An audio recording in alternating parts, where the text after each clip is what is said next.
Hello welcome back everyone, good morning to all of you guys. So आज बात करने वाले हैं यार सेकंड लेक्चर हीट ट्रांसफर, जिसमें हम बात करेंगे न्यूमेरिकल प्रॉब्लम्स की। हर टाइप की कैटेगरी के क्वेश्चन यहाँ पे डिस्कस करने वाले हैं। ओके, सो होप सो आपने फर्स्ट लेक्चर के सारे कंसेप्ट अच्छे से सीखे होंगे, उनको आपने नोट्स बनाए होंगे और उनका यूज करना है अपने कि by using them how you can solve the problem easily. Okay, तो डिफरेंट टाइप के जितने भी क्वेश्चन हमारे पास होने वाले बॉस आज सारे हम डिस्कस करने वाले हैं। तो चलो स्टार्ट करें अपना ये मिशन। आज की कहानी मेरी जुबानी दोनों साथ में मिलकर ये हम काम करने वाले हैं और जल्दी से अपने कंसेप्ट को अप्लाई करने वाले हैं to solve different type of problem. Okay, so here we go. Heat transfer की मैं बात कर रहा हूं, लेक्चर नंबर 2 की ये बात है दोस्तों। इसमें एक न्यूमेरिकल प्रॉब्लम हम डिस्कस करेंगे सबसे पहले, उसके बाद पैरेलल कॉम्बिनेशन वाले क्वेश्चन करेंगे, उसके बाद जो ना तो पैरेलल होते हैं ना सीरीज होते हैं, वो सारे क्वेश्चंस की डिस्कशन यहाँ पे करने, मतलब हर वैरायटी हम कहीं ना कहीं डिस्कस करेंगे। तो एग्जांपल नंबर 1 आप देख सकते हैं, क्वेश्चन नंबर 1 यहाँ पे दो रॉड है कंडक्टिंग, एक है कॉपर की बनी हुई, एक है स्टील की। बिल्कुल डायग्राम में बिल्कुल क्लियर है। और ये वाला एंड जो है कॉपर का, ये 100 डिग्री सेल्सियस पे है और ये स्टील का लास्ट वाला एंड जो है वो 0 डिग्री सेल्सियस पे है। कॉपर की जो लेंथ है 6 सेंटीमीटर है जो रॉड है, और सॉरी स्टील की, और कॉपर वाली जो रॉड है उसकी लेंथ है 18 सेंटीमीटर। अब उसने बोला है if the thermal conductivity of copper is 9 times of thermal conductivity of steel. अगर कॉपर वाली रोड की थर्मल कंडक्टिविटी ज्यादा है, कितनी ज्यादा है? 9 times of steel. Okay, then find the temperature of junction. Find temperature of interface बोलो, ठीक है, इंटरफेस बोलो और जंक्शन बोलो, एक ही बात है बॉस, ठीक है। You have to calculate the temperature of the junction. तो कहां पे है सर? जहां पे दोनों रोड एक दूसरे को कनेक्ट कर रही है, यहां पे। तो ये है आपका लेट्स सी टी। तो देखो यार, सिंपल सा लॉजिक मैंने आपको बताया था। सबसे पहले आपने पहचान लेना है कौन सा कॉम्बिनेशन है, तो बॉस सीरीज कॉम्बिनेशन है।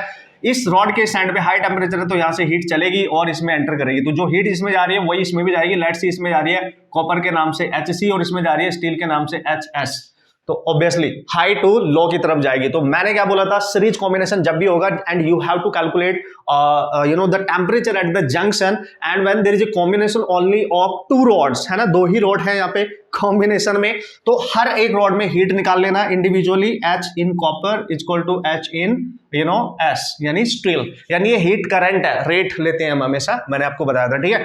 तो दोस्तों आपको पता है हीट करंट का जो फॉर्मूला होता है वो होता है KA delta T over L. K thermal conductivity area of cross section of these rods and delta T is the temperature difference between the two temperature of at the two ends of the rod, ठीक है, and length along which the heat is going to be flow. Okay, उसकी length होती है कि इस length के along heat flow कर रही है। तो सिंपली यहां पे अप्लाई करो उस फॉर्मूले को। तो कॉपर के लिए लिखो तो K of copper, area same है दोनों का, इफ नॉट डिफाइंड तो आप देख सकते हो एरिया सेम ही रहेगा, एरिया आपका सेम है, एरिया के बारे में कोई इन्फॉर्मेशन नहीं तो हम एरिया सेम ही लेके चलेंगे, ठीक है जी।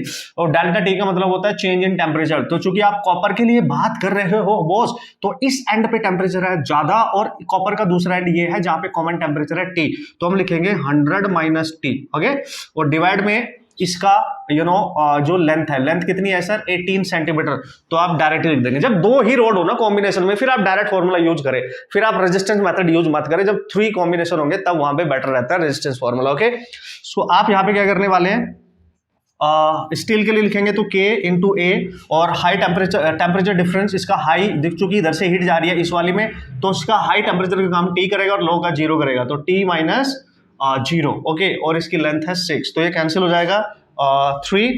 ओके, और एरिया से एरिया कैंसिल हो गया, और ये जो KC है ना कॉपर, वो 9 टाइम्स है KS से, तो मैं लिखूंगा 9 times of KS 100 minus T, और इक्वल टू आ जाएगा KS इंटू T, और यहाँ पे 3 भी बच रहा है बॉस, और KS से KS कैंसिल, 3 इधर लेके जाओ, तो आप सॉल्व करेंगे 900 माइनस 90 इक्वल टू 3T, इसको इधर लेके आए तो 900 इक्वल टू 12 ऑफ T, तो T आ जाएगा दोस्तों 900 बाई 12, तो 3 3 4, तो 300 बाई 4। आप इसको सॉल्व कर लेंगे, 4 7 28 ये आ गया देखो, ठीक है।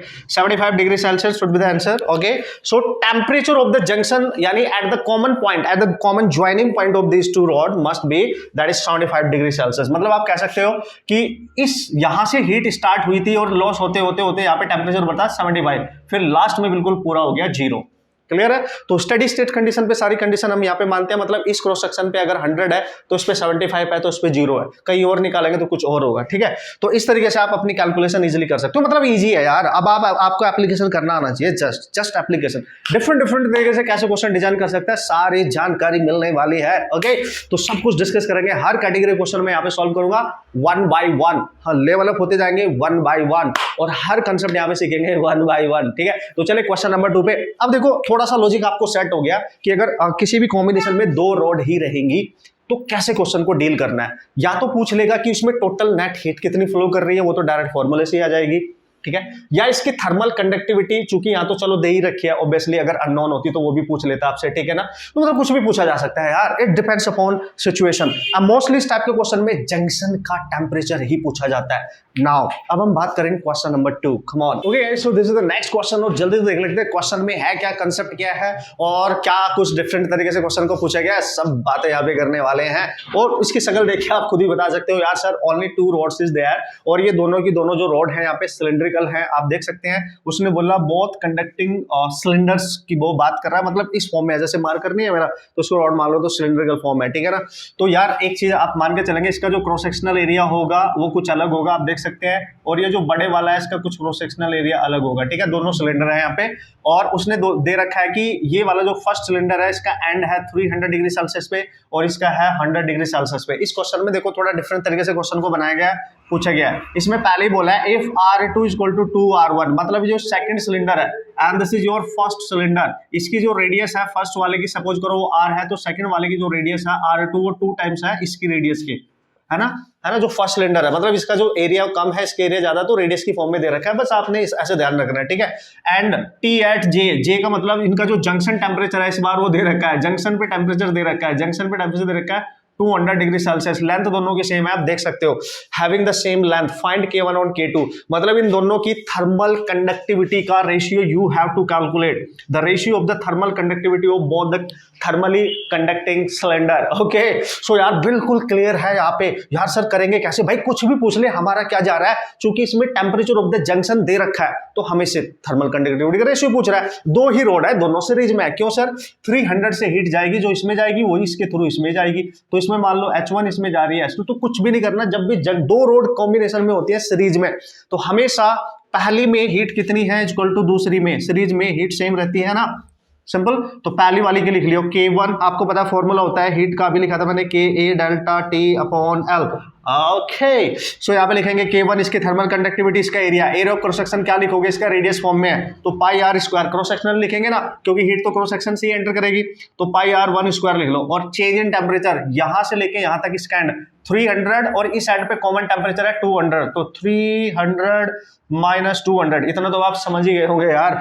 लेंथ कितनी है, सेम ही है सर, K2 लिख दो यहाँ पे, और इस वाली का एरिया कितना, बड़ी वाली का पाई R2 स्क्वायर है, और इसका चेंज इन टेम्परेचर इस एंड से लेके इस एंड तक, इस एंड पे है 200, इस पे 100, तो दोनों का डिफरेंस हो गया ये वाला, और लेंथ सेम है, आप देख सकते हैं। ये कैंसिल, ये कैंसिल, ये कैंसिल, ये कैंसिल। ओके, तो हमें निकालना है दोस्तों K1 ओवर K2, तो K2 उधर लेके आओ, तो यहाँ पे पहले लिख ही लो, चलो तो R1 ही लिख लो, और ये आ जाएगा 100, और इधर K2 लिख लो। R2 की वैल्यू दे रखी है 2R1, तो 2 टाइम्स ऑफ R1 का स्क्वायर कर दो, और यहाँ पे भी आ गया 100 से 100 कैंसिल, तो K1 into R1 square equal to K2 into 4R1 square, ये हो गया कैंसिल, तो K1 ओवर K2 आ गया 4, and this is the answer. Finally simple question simple तरीके से सॉल्व किया जा सकता है, but important point is that इस टाइप के क्वेश्चंस हमारे एग्जाम में 100% पूछे जाने के चांस है, पूछे जाते हैं मेंस और नीट के एग्जामिनेशन में, इवन आईआईटी एडवांस में पूछे जाते हैं। So no problem, you can solve the type of problem, बस थोड़ा सा बेसिक लॉजिकली आपको स्ट्रॉन्ग होना चाहिए। पहला लेक्चर जिसने नहीं देखा वो आपने देखना है, सारे बेसिक कंसेप्ट उसको थे हैं, ठीक है? तो बढ़िया तरीके से उसको देख लेना, तब जाके इसको देखना, तब जाके क्वेश्चंस आप ऑसम तरीके से फोड़ सकते हो बॉस, ठीक है? अब चलेंगे नेक्स्ट क्वेश्चन, थोड़ा लेवल अप करते हैं। आपको टू रोड्स के कॉम्बिनेशन पे किस टाइप के न्यूमेरिकल और भी डिफरेंट टाइप के क्वेश्चन आ सकते हैं। सो नो प्रॉब्लम, हम हर कैटेगरी यहाँ पे कहीं ना कहीं डिस्कस करेंगे होले होले होले होले करेंगे, ठीक है। तो अब चलेंगे 3, अगर ये कंडक्टिंग रोड सीरीज में है लेकिन 3 रोड्स हैं, तब क्या करेंगे sir? Come on. Okay, so here we go and this is the next question. जैसे कि मैंने बोला, लेवल अप करते हैं क्वेश्चंस धीरे धीरे, हम डिफरेंट कंसेप्ट की तरफ जाएंगे, कंसेप्ट का यूज करके डिफरेंट टाइप के क्वेश्चंस भी सॉल्व करेंगे। तो आपके हर दिमाग की हर तरह की क्रिएटिविटी स्ट्रॉन्ग होने वाली है, और हर टाइप के क्वेश्चंस के अबाउट आपका परसेप्शन स्ट्रॉन्ग होने वाला है कि किस तरीके से आप क्वेश्चन को ऑब्जर्व कर सकते हो और उसको सॉल्व कर सकते हो। चलो कम ऑन, बहुत बहुत बहुत बेहतरीन प्रॉब्लम, इससे और अच्छे तरीके से आप सारी चीज सीख सकते हो, ठीक है। तो यहाँ पे 3 है। पहले मैं आपको बता दूं, बहुत रेयर चांस होते हैं, जेईई मेंस में आ सकता है, बट नीट में बहुत रेयर चांस होगा 3 कॉम्बिनेशन देगा, बट अगर देगा तो फिर बहुत औसम तरीके से देगा, समझ गए लॉजिक। तो लेकिन जो 2 रोड के जो कॉम्बिनेशन होते हैं सीरीज में, वो औसम तरीके से पूछे जाते हैं, बट इससे क्या होगा, आपकी कंसेप्ट बिल्डिंग बहुत स्ट्रॉन्ग हो जाएगी, आपका फियर बहुत दूर हो जाएगा, ठीक है ना। तो ये बहुत जरूरी है हमारे लिए। देखो भाई, अब करना क्या है, आप पूछा गया है, उसने बोला find heat current flowing in this combination, पहला क्वेश्चन। दूसरा, इस जंक्शन पे टेम्परेचर TA है वो निकालो, इस वाले जंक्शन पे टेम्परेचर TB है वो निकालो, एंड टोटल R इक्विवेलेंट निकालो। और ये भी पूछ सकता है इसकी थर्मल कंडक्टिविटी का इक्विवेलेंट निकालो, कुछ भी पूछ सकता है। इस टाइप के क्वेश्चन से इसमें से कोई एक क्वेश्चन आपसे ऑब्जेक्टिवली पूछ सकता है, तो नो प्रॉब्लम एट ऑल। तो करेंगे क्या सर? देखो भाई, सबसे पहले नेट हीट करंट निकालो। हमेशा नेट हीट करंट कैसे निकालेंगे? देखो, नेट का मतलब होता है इस कॉम्बिनेशन में 3 रॉड है, लेकिन उसके जो फर्स्ट रॉड है उसके एंड का टेम्परेचर देखो कितना है, let's say this is T1, और सबसे लास्ट में टेम्परेचर मिनिमम कितना है, T2। ये पूरा कॉम्बिनेशन है। तो मान लिया मैंने इस पूरे कॉम्बिनेशन से एक नई रॉड बन गई है, ठीक है, जिसके इस एंड का टेम्परेचर है T1 और इस एंड का टेम्परेचर है T2, और इन तीनों की वजह से इसका रेजिस्टेंस होगा कुछ R1, इसका R2 और इसका कुछ R3, तो इनका R इक्विवेलेंट हो जाएगा ये, समझ गए। तो इसमें कितनी हीट जा रही है T1 से, वही इससे बाहर निकलेगी, मतलब यहां से जो हीट एंटर करेगी वही यहां से बाहर निकलेगी। स्टेडी स्टेट कंडीशन है, सीरीज है भाई। तो नेट हीट कैसे निकालते थे, याद करो, change in temperature upon R equivalent. बस मैंने आपको बोला था, जब भी दो से ज्यादा कंडक्टिंग रॉड होंगी तो हमेशा R इक्विवेलेंट यानी रिजल्टेंट, जो रेजिस्टेंस का रिजल्टेंट मेथड है उसका यूज करना है, तो इजी पड़ता है क्वेश्चन, ठीक है। तो देखो भाई, H निकाल लो। डेल्टा T कैसे निकालेंगे सर? यहां और यहां का टेम्परेचर ये है 300, ये है 20, तो 100 - 20 और बाई R इक्विवेलेंट निकालना पड़ेगा अब आपको दोस्तों, तब जाके आपका नेट हीट आएगा। And now how you can calculate the value of R equivalent. Now see, तो देखो हीट निकालने के लिए ऑटोमेटिकली R इक्विवेलेंट की जरूरत पड़ेगी आपको, तो ये वाला ऑप्शन तो वैसे भी आप ऐसे ही निकाल लेंगे, ठीक है। तो R इक्विवेलेंट चूंकि सीरीज में है तो आप सबका निकाल लो, R1 + R2 + R3। तो आपको बताया रेजिस्टेंस क्या होता था, याद करो, ये क्या लिखेंगे आप, L1/K1A1, इसको क्या लिखेंगे, L2/K2A2, इसको क्या लिखेंगे, L3/K3A3, क्योंकि रेजिस्टेंस होता है L/Ka, है ना, होता है ना, थर्मल रेजिस्टेंस यही होता था। लेंथ देखो इसकी कितनी है सर, L है, इसकी कितनी है सर, 2L है, इसकी कितनी है सर, 3L। तो इसको मान लो L2, इसको मान लो आप L3 एंड इसको मान लो आप L1। इसकी थर्मल कंडक्टिविटी K, इसको मान लो आप K1, इसकी थर्मल कंडक्टिविटी K½ इसको K2 और इसको मान लो आप K3। तो देखो आसान तरीका क्या होता है दोस्तों, आसान तरीका समझो आप पहले, ठीक है। आसान तरीका ये होता है, पहले आप R1 निकालो उसका रेजिस्टेंस, तो आप लिखेंगे L1K1A, ए तो सबका सेम ही आप देख सकते हो, ए सबका सेम है, तो L1 कितनी है सर, L है, K कितनी है सर, K ही है, तो ये तो आ गई R1। R2 कैसे निकालोगे, देखो L2/K2A, ए तो सेम है ना, L2 कितना है सर, 2L है, K3 कितना है, K2 कितना है सर, K/2, तो K/2 इंटू A, तो 2 ऊपर जाएगा, यानी 4 टाइम्स ऑफ L/Ka, और ये वैल्यू आप सबको पता है, so we can write 4 times of R1।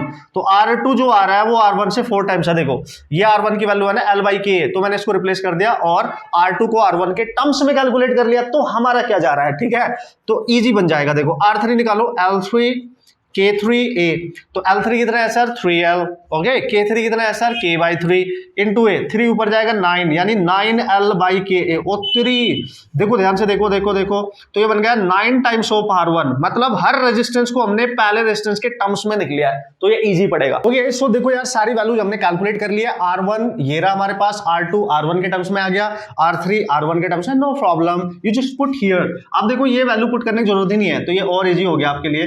तो R1 की वैल्यू R1 ही रखो आप, R2 की वैल्यू 4R1 आई और R3 की वैल्यू 9 ऑफ R1 आई, आप चेक करें, एंड ये हो जाएगा R equivalent is equal to, this is what is that, 5 14 of R1, और R1 की वैल्यू अब आप लिख सकते हो L by KA and this is your total equivalent resistance of this combination। अगर पूछेगा तो ये भी आ गया, ठीक है।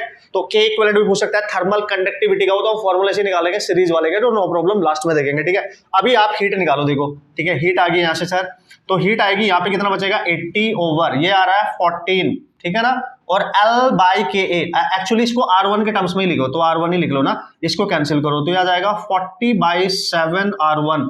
तो दोस्तों ये हीट की वैल्यू आ गई, नेट हीट जो इसमें फ्लो कर रही है। भाई बहुत ध्यान से देखना, ये टेम्परेचर मैं कैलकुलेट करवाऊंगा, ये टेम्परेचर आपने खुद करना है। इट्स योर प्रैक्टिस नाउ, क्योंकि कंसेप्ट ऑलरेडी मैंने बता रखा है, कंसेप्ट बहुत ध्यान से समझने की कोशिश आपने करनी है, ठीक है। अब करेंगे क्या सर, टीए कैसे निकालेंगे? हमें तो ये कर सकते हैं हम कि इसमें जो हीट जा रही है वही इसमें जा रही है, नहीं इससे मत करना क्योंकि ये अननोन है इस समय।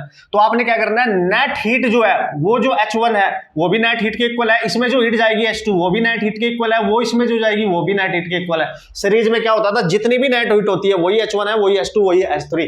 तो if you have to calculate the first junction temperature of first and second rod, ये TA, तो इसमें जो हीट जा रही है फर्स्ट में, तो नेट हीट को फर्स्ट में जो हीट जा रही है उसके इक्वल कर देना। ये आसान तरीका है क्वेश्चन करने का। तो नेट हीट ऑलरेडी आप निकाल चुके हो 40/7 R1, और इसको आप लिख सकते हो फिर से हम यहाँ पे इक्विवेलेंट मेथड यूज करेंगे, delta T upon R equivalent. तो डेल्टा T अपॉन R, इसका R केवल R1 हो जाएगा, तो R1 से R1 आप देख सकते हो कैंसिल, तो आ जाएगा 40/7।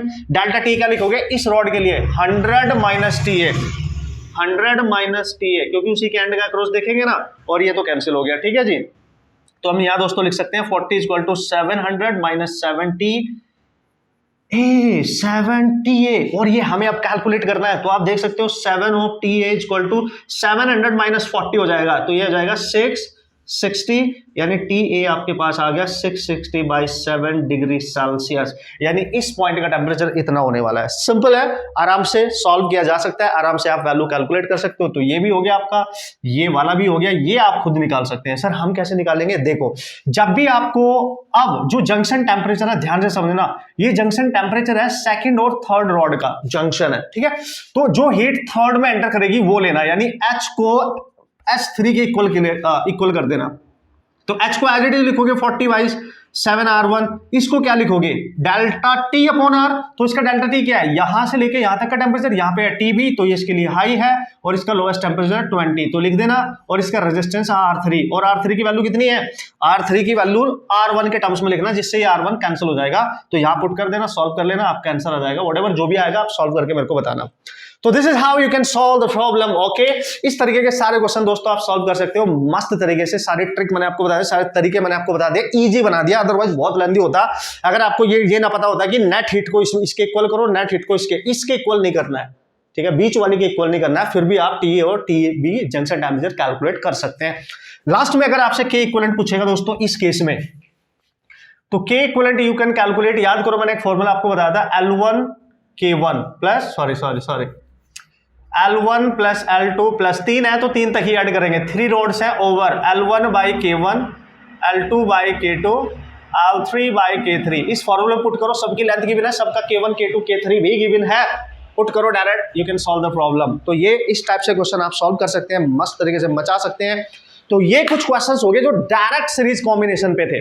अब मैं कुछ डिफरेंट कैटेगरी के क्वेश्चंस भी डिस्कस करूंगा, इसके बाद पैरेलल कॉम्बिनेशन डिस्कस करूंगा, फिर उसके क्वेश्चन डिस्कस करने वाले हैं, फिर कुछ मिक्स टाइप के क्वेश्चन करने वाले हैं जिसमें सीरीज भी होता है, पैरेलल मतलब ना तो सीरीज देखने को मिलता है ना पैरेलल देखने को मिलता है। तो उस टाइप के क्वेश्चन आप कैसे सॉल्व कर सकते हैं, okay. So this is the next question, awesome question है दोस्तों। ग्राफिकल कोई भी क्वेश्चन आएगा तो किस तरीके से आपने डील करना है ये भी आपको सिखा देता हूं उस क्वेश्चन के थ्रू। वैसे तो कंसेप्ट मैंने आपको बताया था in the very first lecture of heat transfer, जिसमें सारे बेसिक कंसेप्ट का ब्रेकडाउन हमने बहुत अच्छे से कर रखा है, so no problem at all, okay. तो यहाँ पे बात करने वाले, देखो यहाँ पे जो ग्राफ दे रखा है ना, टेम्परेचर वर्सेस एक्स है, डिस्टेंस का।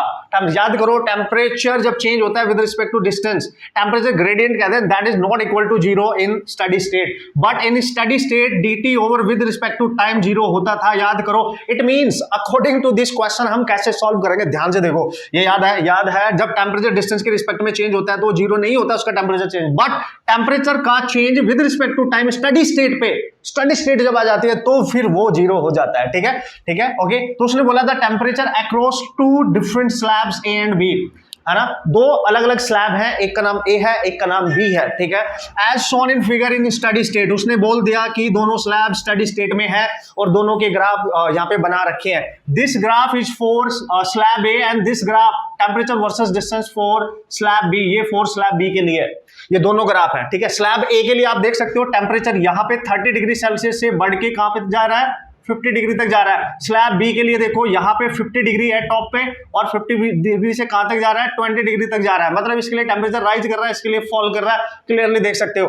तो स्लैब ए के लिए जो टेम्परेचर 30 से राइज कर रहा है वो कितनी डिस्टेंस तक राइज कर रहा है, देखो 3 तक, और इसका डिक्रीज कर रहा है 3 से 6 तक। बिल्कुल सब कुछ क्लियर है ना, सब कुछ क्लियर है यहाँ पे। तो in steady state then find K A over K B, मतलब थर्मल कंडक्टिविटी का रेशियो निकालो for slab A and for slab B. What is the ratio of thermal conductivity, तो आराम से कर सकते हैं। बट आपको इस क्वेश्चन को पढ़ने के बाद समझना होगा कि what is the correct concept to solve this type of problem. आपको पता कैसे चलेगा, क्योंकि इसमें तो जस्ट ग्राफ दे रखा है और जो उसने पूछा है बस वो पूछ लिया है। हमें पता लगाना पड़ेगा कि भाई क्या कंसेप्ट है, कौन सा फॉर्मूला है जिसकी थ्रू हम इसको सॉल्व कर सकते हैं। अगर आपने फर्स्ट लेक्चर बहुत अच्छे से देखा है तो मैंने वहां पे एक बात बताई थी आपको, यहां पे भी बता दिया वैसे इनडायरेक्टली, ठीक है, कि स्टडी स्टेट कंडीशन में दोस्तों, स्टडी स्टेट कंडीशन में जो dq ओवर dt होता है, जो रेट होता है हीट फ्लो का, जो रेट होता है वो कांस्टेंट होता है। चांदी मेरे, कांस्टेंट का मतलब ये हुआ इसमें जो हीट रेट होगा, इसमें एच ए मान लो इसका और इसका मान लो H B, this must be same, constant होगा, इसका इक्वल टू इसका। स्टडी स्टेट कंडीशन में इस टाइप के क्वेश्चन को क्रैक करने के लिए you have to use H A equal to H B कर देना है अपने, है ना। देखो ना, dt ओवर टेम्परेचर का change with respect time zero है, मतलब dq और dt तो कांस्टेंट ही होएगा ऑब्वियसली। तो कांस्टेंट होने का मतलब इसमें जो हीट फ्लो रेट है वही इसमें होना चाहिए, तो ये कांस्टेंट कर दिया, तो बस हो गया क्वेश्चन। तो इसको लिखेंगे किसके लिए सर, स्लैब ए के लिए। तो हम लिखेंगे स्लैब ए, हमें पता है भाई h होता है K A delta T over L, simple है, सिंपल लॉजिक, ठीक है। तो इसके लिए के ए लिखेंगे, एरिया ऑफ क्रॉस सेक्शन सबका सेम मान लेंगे हम स्लैब का, ठीक है। और डेल्टा टी क्या लेंगे, चेंज इन टेम्परेचर, तो 30 से बढ़ के कितना हो गया 50, ग्राफ से ले लो चेंज, तो 50 माइनस 20, 50 माइनस 30, और लेंथ कितनी है, यहां से यहां तक जाने में कितनी लेंथ कवर कर रहा है, यहां से यहां तक 3 सेंटीमीटर है, तो 3 ले लेंगे हम, सेंटीमीटर में लिखेंगे तो 10⁻⁻² मीटर में बना सकते हो, ठीक है, इक्वल टू। अब एच बी के लिए लिखो, इस वाली स्लैब के लिए लिखो, इसका के बी लिख लेंगे, ए सेम रहेगा, डेल्टा टी कितना है इसका 50 से 20 तक जा रहा है, तो हाई टेम्परेचर है 50, लो टेम्परेचर है 20, तो हाई माइनस लो लिखते हैं, ये लिख लिया। लेंथ कितनी है, कितनी लेंथ तक फॉल कर रहा है, 3 से 6 तक, तो 3 से 6 तो 3 होएगा भाई, इन दोनों का चेंज, तो 3 इंटू 10⁻⁻3, तो ये तो देखो पूरा, सॉरी दिस इज 2 मीटर में चेंज करेंगे आप, तो ये पूरा कैंसिल हो गया, एरिया कैंसिल हो गया। यहाँ पे क्या बचा के ए, यहाँ पे क्या बचा सर 20, इधर क्या बचा के बी, यहाँ पे क्या बचा सर 30, ये हो गया कैंसिल। हमें चाहिए ratio of thermal conductivity of slab A and the slab B, and this is 3/2, and this is, here we go, we can solve this type of problem easily man, easily, this is the concept, okay, and this is your correct answer।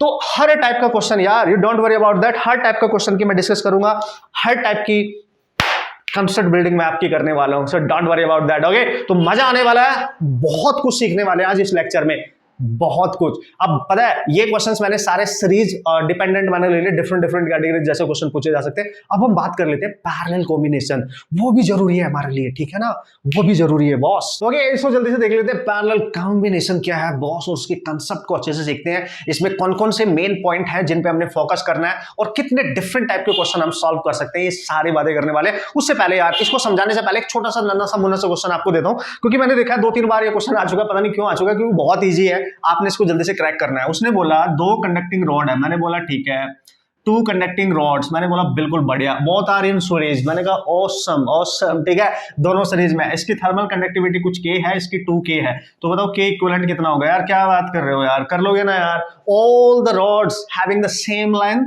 अगर उसने बोला दोनों की length same है तो obviously area of cross section के बारे में अगर कुछ बात नहीं कर रहा तो एरिया तो ऑब्वियसली सेम लेना है। तो कभी कभी देखो ऐसे छोटे मोटे क्वेश्चन पूछे जाते हैं, तो आपने घबराने का नहीं, ठीक है। तो के इक्विवेलेंट निकालना है, तो मैंने आपको फॉर्मूला बता रखा है L1 + L2, 2 ही है तो 2 तक ऐड करेंगे, नीचे L1 over K1 plus L2 over K2।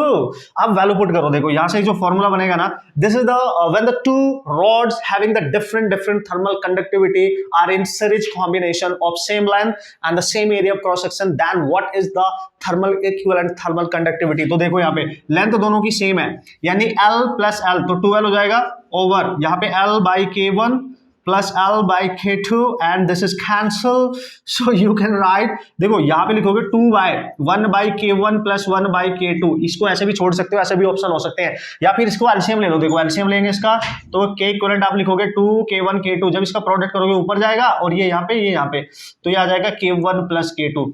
तो जब भी सीरीज में केवल दो थर्मल कंडक्टिविटी होना, आई मीन दो रोड्स होना, उनकी थर्मल कंडक्टिविटी कुछ गिवन होगी K1 K2 and something like that, इसकी दे रखी है K, इसके 2K, तो पुट कर दो आंसर आ जाएगा यार। ये बन गया जनरल फॉर्मूला। ये कब यूज करना है जनरल फॉर्मूला? वैसे तो स्टैंडर्ड तो ये है ना, स्टैंडर्ड तो ये है, और भी होंगे तो ऐड करते जाना, बट ये कब है? जब दोनों की लेंथ सेम हो, एरिया सेम हो, then you can use directly this formula. Okay, तो K1 की वैल्यू दे रखी है यहाँ पे, इसको K1 मान लो, इसको मान लो K2, और यहाँ पे पुट कर दो, व्हाटएवर जो भी होगा आंसर आ जाएगा। तो टेंशन लेने का नहीं बॉस, टेंशन देने का, ठीक है। चलो भाई पैरेलल कॉम्बिनेशन देख लेते हैं सर। तो देखो यार बिल्कुल जस्ट लाइक जैसे हम करंट में पढ़ते थे, करंट इलेक्ट्रिसिटी में पढ़ते थे ना, और रेजिस्टेंस पैरेलल में होते थे, याद आया कुछ? थोड़ा सा याद दिलाता हूं। तो लेट्स से आपने ऐसे पढ़ा था, देखो एक रेजिस्टेंस ये रहा, एक रेजिस्टेंस ये रहा, बिल्कुल है sir, and here we go, यहां से करंट आती थी, रेजिस्टेंस R1, रेजिस्टेंस R2, इसमें करंट अलग जा रही है, इसमें करंट अलग जा रही है, तो हम बोलते थे इसमें करंट अलग जा रही है, इसमें अलग जा रही है, और फिर यहां से दोनों करंट सेम पॉइंट पे आके मिलेंगी और फिर से इधर जाएंगी, तो this combination is parallel combination.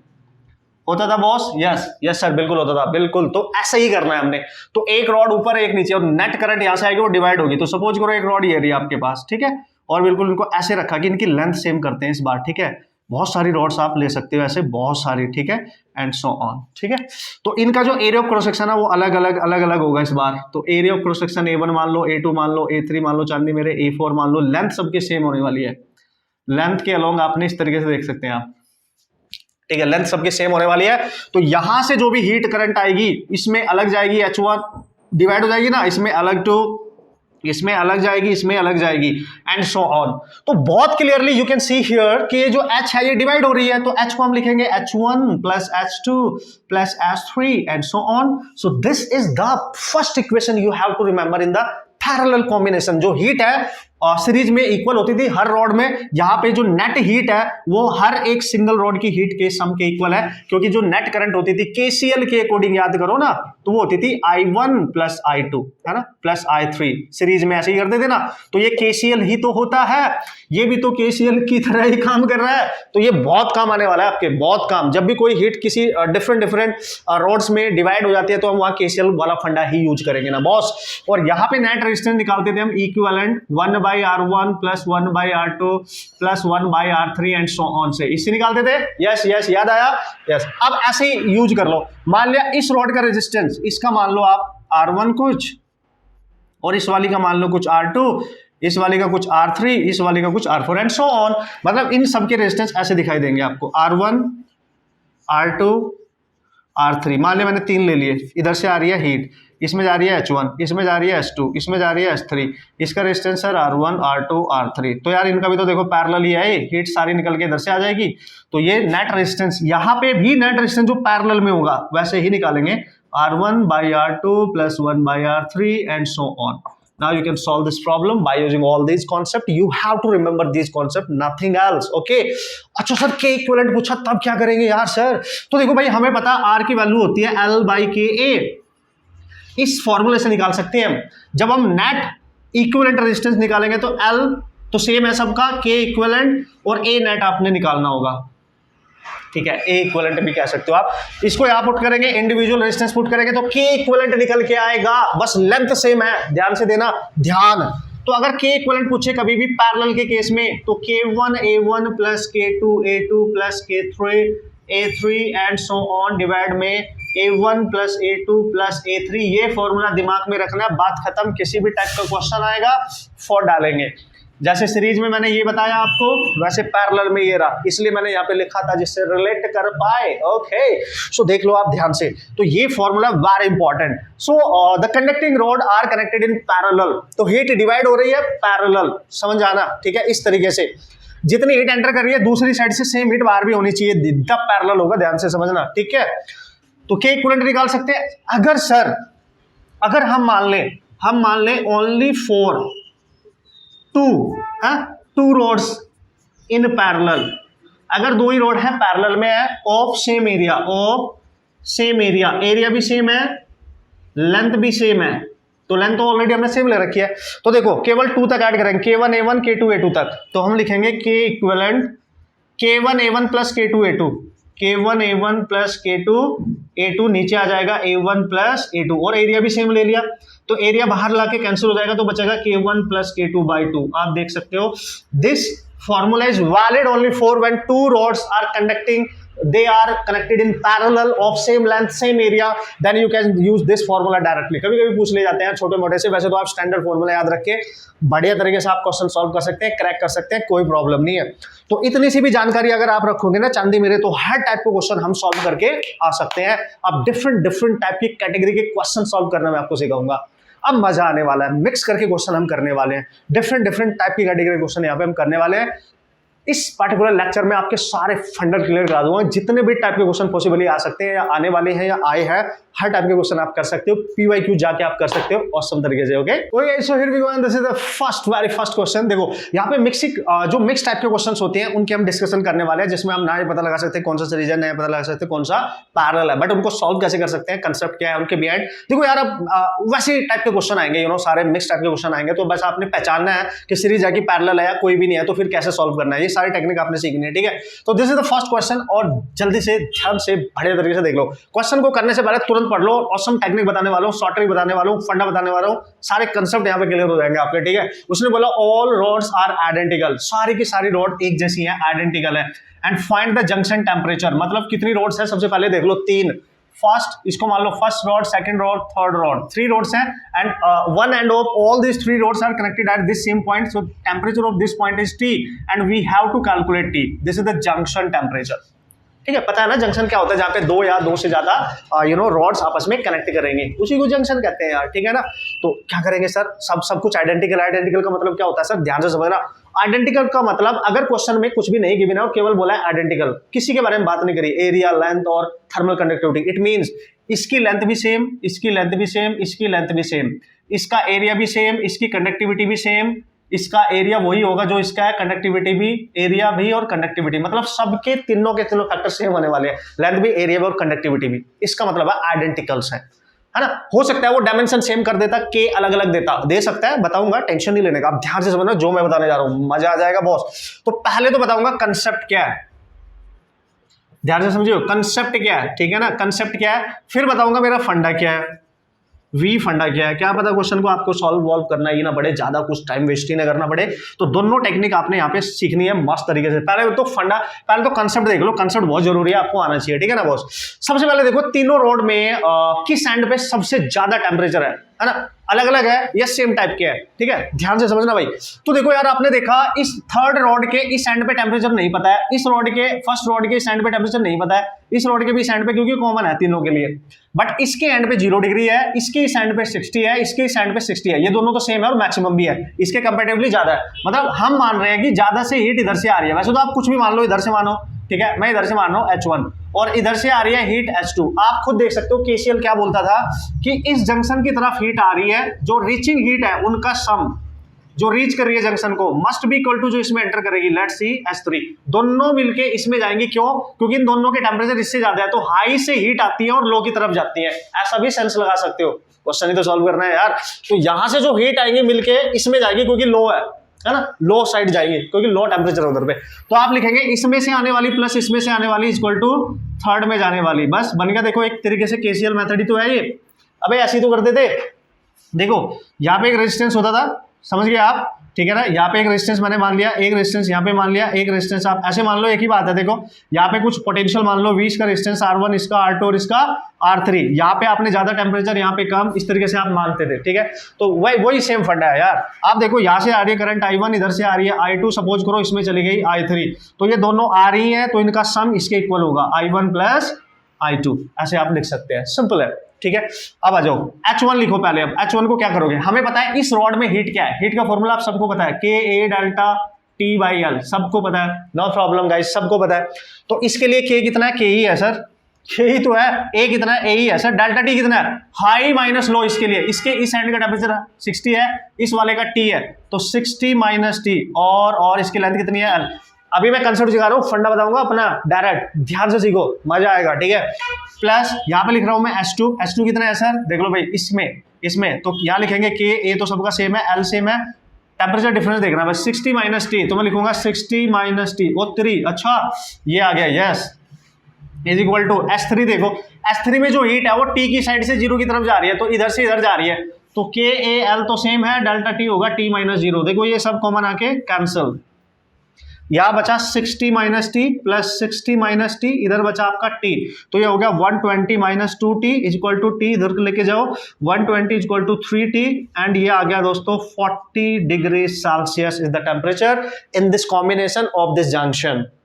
This is 40 degree Celsius. Okay, समझ गए लॉजिक? यस यस, कंसेप्ट तो ये है, केसीएल के अकॉर्डिंग आपने काम करना है, जैसे केसीएल काम करता था यहाँ पे, वैसे ही यहाँ पे भी करना है।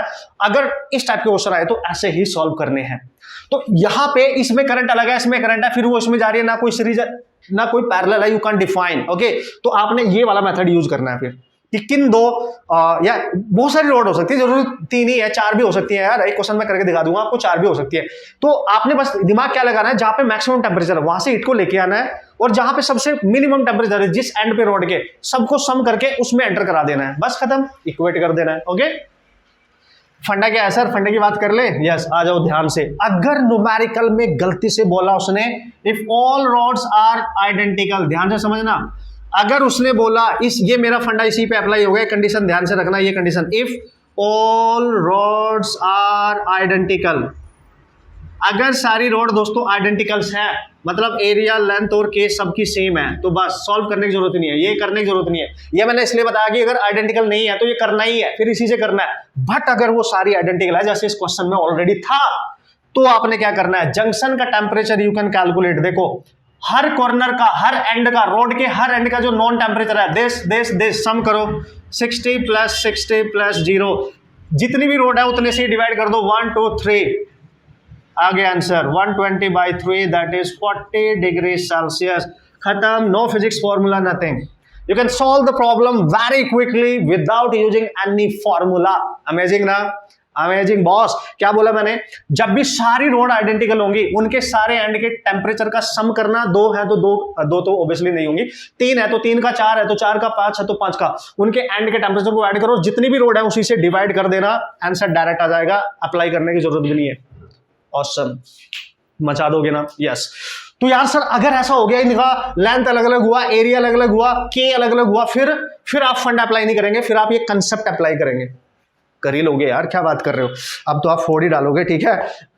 कॉन्सेप्ट भी बता दिया, फंडा भी बता दिया, आगे बढ़े नेक्स्ट क्वेश्चन की तरफ चले। एक क्वेश्चन लिख रहा हूं, अपने आप ट्राई करना है, समझ गए लॉजिक? यस। ओके, इसको जल्दी से बता देता हूं क्या आपने करना है और क्या हमारे क्वेश्चंस आपको करने के लिए दिए हैं, एंड एक बहुत इंपॉर्टेंट पॉइंट भी आपको समझा देता हूं जल्दी से, फिर लास्ट 2 क्वेश्चन हम डिस्कस करने वाले हैं यहाँ पे आज के इस पर्टिकुलर लेक्चर में, ऑसम तरीके। तो हर कैटेगरी क्वेश्चन आप सॉल्व कर सकते हो, अब no problem at all guys, awesome तरीके से आप सारे क्वेश्चन सॉल्व कर सकते हो। ओके, सो कम ऑन, देखो भाई, सबसे पहले नोट करके पॉइंट आपने याद रखना है। अच्छा, इसको समझाने से पहले मैं आपको जो वर्क करने के लिए दे रहा हूं, जो क्वेश्चंस करने के लिए दे रहा हूं, जो फंडे मैंने सिखाए हैं, जो अप्लाई करने हैं, आपने क्वेश्चन करने हैं दोनों तरीके से, पहले कंसेप्ट के अकॉर्डिंग करना है, फिर मेरे फंडे के अकॉर्डिंग करना है, फिर चेक करना है आंसर सेम आ रहा है कि नहीं आ रहा। ऑसम तरीके से आपके कंसेप्ट क्लियर होना चाहिए, ठीक है। क्वेश्चन नंबर 1, उसने बोला 3 रॉड है, कॉम्बिनेशन में है, आप देख सकते हो रॉड यहां से यहां तक है, और ये सेकंड रॉड है, फर्स्ट मान लो, सेकंड मान लो, उसको थर्ड मान लो, इसके एंड पे 90 degree 0 degree, all the 3 rods are identical, clear बोला है। अगर तीनों रॉड आइडेंटिकल है तो टी बताओ जंक्शन पे कितना होगा, यानी टी की वैल्यू निकालनी है, नो प्रॉब्लम, कर लेंगे ना, और डालेंगे, आराम से चेक कर लो। फिर क्वेश्चन नंबर 2 में, फिर जस्ट फॉर योर प्रैक्टिस, है ना, कि आपका कंसेप्ट बहुत स्ट्रॉन्ग हो जाए। इस कॉम्बिनेशन में 4 रॉड है, 1, इसको 1 मान लो, इसको 2 मान लो, इसको 3, इसको 4, किसी को भी कोई भी नाम दे सकते हैं यार, ठीक है। और all the 4 rods are connected at this same junction point, तो we have to calculate the value of T if all the rods are identical. Come on guys, if all the rods are identical, अगर identical नहीं होगी तो कैसे करें, बता दिया ना मैंने, कंसेप्ट के अकॉर्डिंग करना। एक लास्ट क्वेश्चन कराऊंगा ऑसम सा, ठीक है। तो ये देखना, तो टी निकालना है जंक्शन टेम्परेचर, तो नो प्रॉब्लम, डायरेक्ट कर सकते हो, फंडा यूज करोगे तो डायरेक्ट हो जाएगा। कंसेप्ट इसलिए यूज करना जिससे आपको कंसेप्ट भी सीखना आ जाए, ठीक है। कम ऑन, अब इस पॉइंट पे आओ भाई, बहुत ऑसम है, डायरेक्ट पूछा जा सकता है, इस पे क्वेश्चन डायरेक्ट पूछा जा सकता है, रिजल्ट डायरेक्ट पूछा जा सकता है, तो इसलिए मैंने लिखा दिया है, इंपॉर्टेंट है, ध्यान से समझो। उसने बोला कि अगर कभी ऐसा हो जाए कि कोई कंडक्टिंग रॉड है हमारे पास और उसके 2 एंड के जो टेम्परेचर है वो दे रखे होंगे, ठीक है। तो उसने बोला इफ इन थर्मल कंडीशन, ये थर्मल है यार, इसको आप थोड़ा सा ध्यान से लिखेंगे, इन थर्मल, ठीक है, कंडीशन, आप समझते जाएंगे, मैं बोल रहा हूं आप लिखते जाएंगे, ठीक है, बहुत रफ लिख देता हूं कभी कभी। So in thermal condition temperature varies linearly, very important, linearly vary कर रहा है अगर टेम्परेचर, लीनियरली, आप समझ पा रहे हो, linearly from T1 to T2, ठीक है, मतलब यहां पे टेम्परेचर यहां तक जा रहा है, सपोज करो T1 is greater than T2 और यहां से टेम्परेचर वेरी कर रहा है लीनियरली।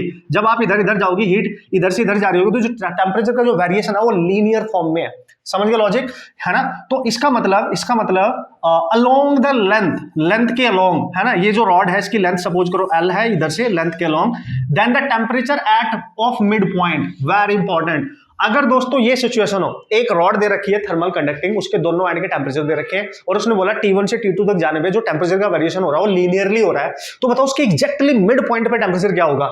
अगर दोस्तों इसके मिड पॉइंट पे टेम्परेचर पूछेगा ना, कभी भी मिड पॉइंट पर टेम्परेचर पूछेगा, तो इन एंड के टेम्परेचर का एवरेज ले लेना, बट कब लेना, केवल जब लीनियर होगा। Temperature is a function as a variation in temperature is as a linear function, X की पावर जो है, इसकी जो लेंथ की पावर है वो 1 ही होनी चाहिए, लीनियरली वैरी करेगा, ये बहुत इंपॉर्टेंट है, यहां पे ध्यान से समझना, ठीक है। तो मिड पॉइंट पे जो टेम्परेचर है दोस्तों T1 प्लस T2/2 होगा, है ना, सिंपल है। मिड पॉइंट पे अगर कभी पूछेगा तो इस तरीके से आप कर सकते हैं, ठीक है बॉस। होप सो ये पॉइंट आपको समझ में आ गया होगा और इस पे डिपेंडेंट क्वेश्चन पूछे जा सकते हैं और आप आराम से उनको सॉल्व कर सकते हैं। अब मैं लास्ट के 2 क्वेश्चन सॉल्व करने जा रहा हूं, मस्त तरीके से देखेंगे, डिफरेंट वैरायटी के, आराम से देखेंगे, आराम से सॉल्व करेंगे, no problem at all, okay. अच्छा, अगर इस पे क्वेश्चन आया तो कैसे आएगा सर, देखो, अरे यार अब तो खुद भी कर लोगे, मान लो यहाँ पे लिखा हुआ है, क्या लिखूं मैं, 60 डिग्री सेल्सियस लिख दो, यहाँ पे लिखा है 10 डिग्री सेल्सियस, ठीक है, ऑब्वियसली, और उसने पूछा कि लीनियर टेम्परेचर वेरिएशन है, if temperature variation is linear, तो मिड पॉइंट पे टेम्परेचर बताओ, मिड पॉइंट पे टेम्परेचर बताओ, तो निकाल लो यार, मिड पॉइंट पे टेम्परेचर कितना आएगा, 60 plus 10/2 that is 7, no sorry, हाँ यस, तो 70/2 and that is 35 degree Celsius. Now you can see, मतलब लैंग्वेज समझनी है बस आपने, क्वेश्चन में क्या बोल रहा है। अगर टेम्परेचर का जो वेरिएशन है अलोंग द लेंथ वो लीनियरली हो रहा है तब ये फॉर्मूला वैलिड होगा, अदरवाइज जो हमने कंसेप्ट सीखा है उसी के अकॉर्डिंग हम सॉल्व करेंगे, ठीक है।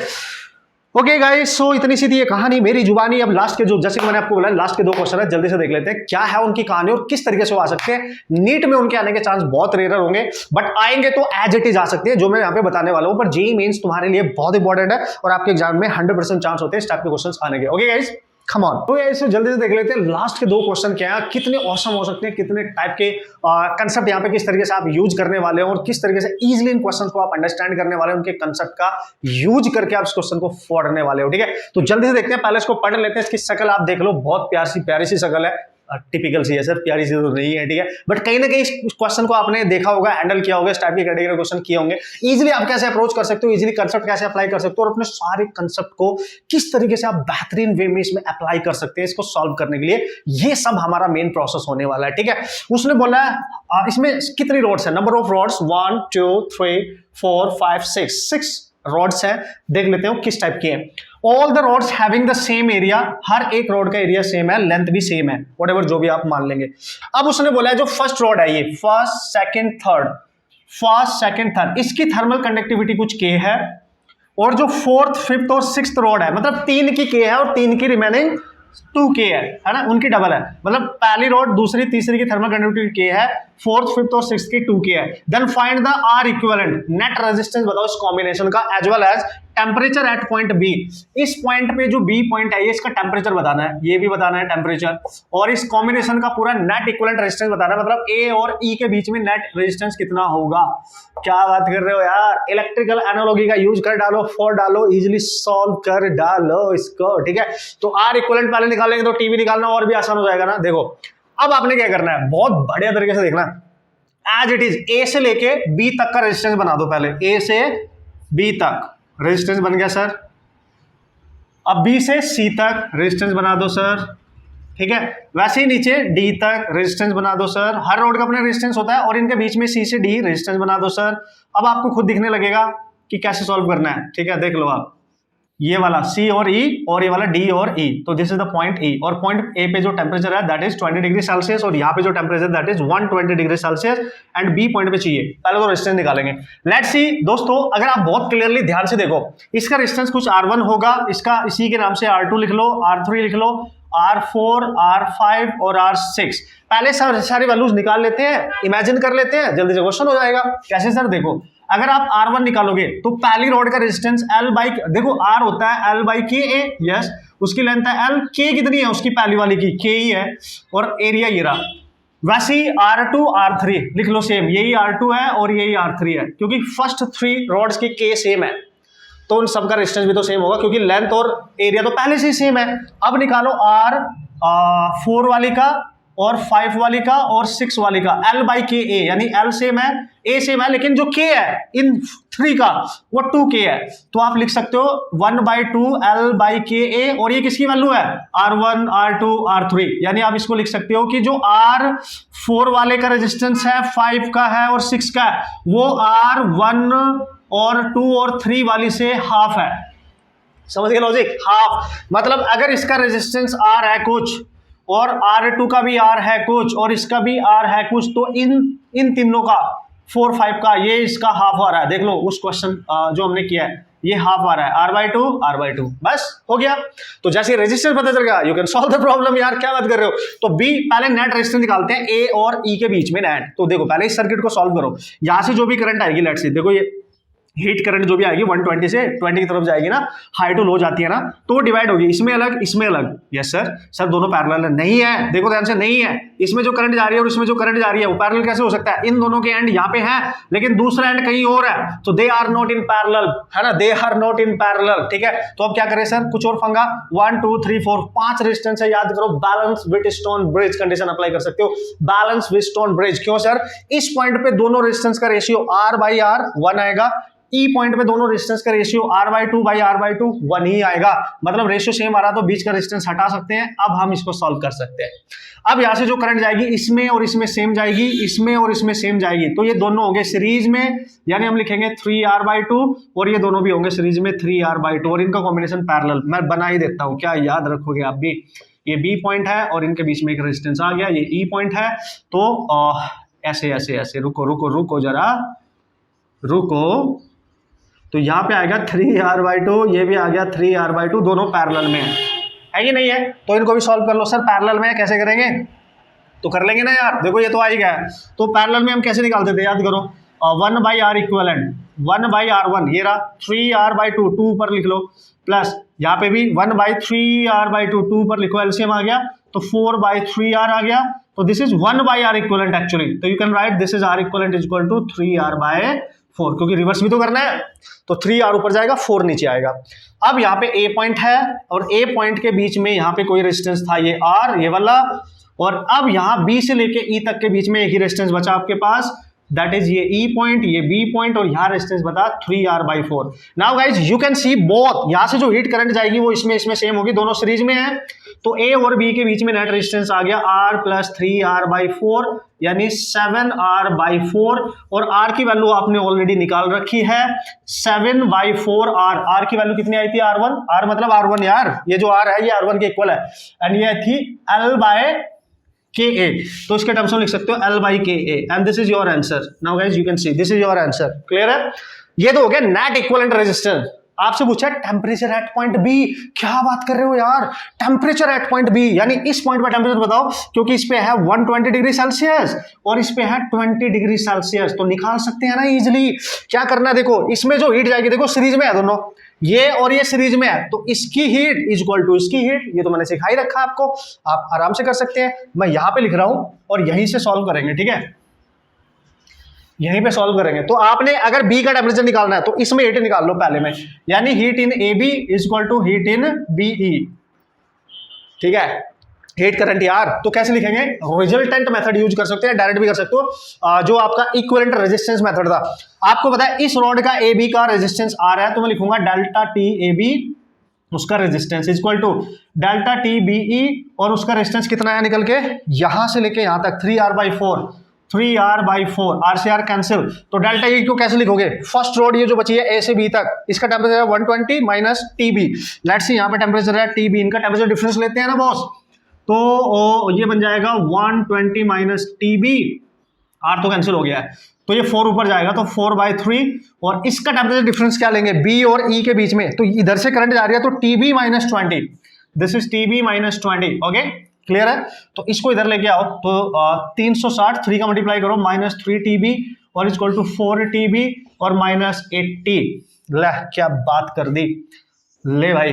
तो ये इसको इधर लेके जाओ, इसको इधर लेके आओ, तो ये बन जाएगा 440 आई थिंक, चेक करें आप, और ये बनेगा 7 टीबी, तो टीबी दोस्तों आ गया 440/7 डिग्री सेल्सियस। ठीक है, इतना डिग्री सेल्सियस टेम्परेचर होना चाहिए पॉइंट बी पर, इस पॉइंट पे। इसको सॉल्व कर ले, आपकी मर्जी है, ठीक है, इसको सॉल्व कर ले, ठीक है, वो आप अपने अकॉर्डिंग सॉल्व कर लेंगे, डिवाइड कर लेंगे यार। बट तरीका क्या है, तरीका किस तरीके से आप क्वेश्चन सॉल्व कर सकते हो, वो सब आपके सामने है।